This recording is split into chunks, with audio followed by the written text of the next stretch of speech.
The day's workshop for members of the Pragya Riders Association saw hundreds of its members taking through a series of road safety regulations as a means of reducing road accidents in the Techiman municipality and the Bono East region at large. Chairman of the Pragya Riders Association, Mr. Awal Mohammed, told Joy News that the engagement is to remind these riders on the importance of adhering to road traffic regulations.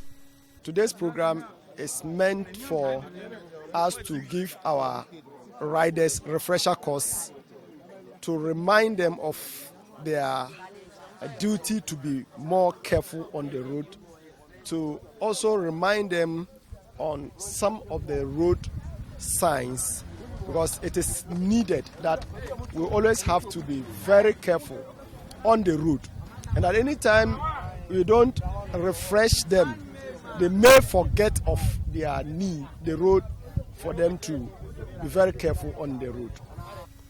The move, according to Mr. Awal, is to also sensitize members of the association on the need to have riding licenses as well as get rid of underage riders out of the Pragya business.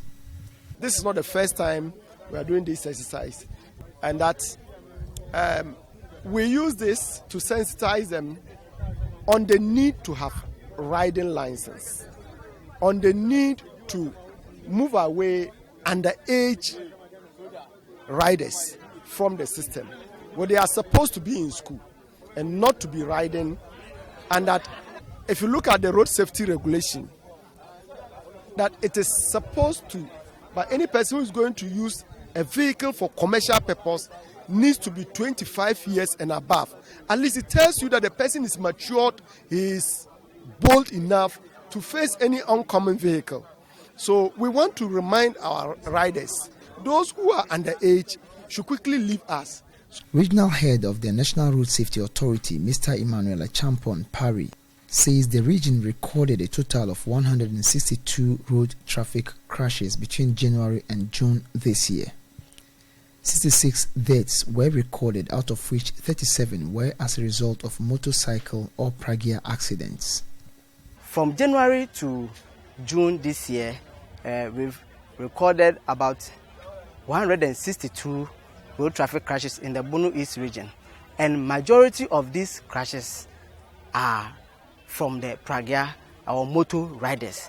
And out of the 66 people who died in the road traffic crash in the Bono East region, 40 were killed by the motor riders or the Pragya riders. So it means in the region, even cars don't kill people like the motor and the Pragya. So if we are able to educate the Pragya riders, then half of the problem will be solved.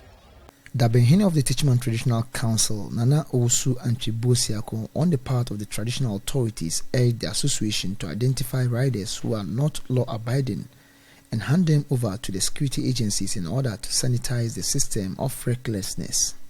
Some of them, they are not all that, let me say, matured enough to contain the heavy pressure in the Duakari. That's why we have moved them out of the place. Those who have decided not to abide by the rules and regulations which we have set for them, when we get them, we push them to the police, then we push them to the court. Some of the riders expressed joy at the gesture and says the workshop should be held periodically to help sensitize the riders on road traffic regulations. Looking at the workshop today, it's a kind of a forum who is going to help those who doesn't know or those who knows and have forgotten some of the rules regarding road use. Okay, so and for that matter, I think it is of importance, and it shouldn't be done just in one day or some time. It should be continuous. Reporting for Joy News, Anas Sabit, Techiman.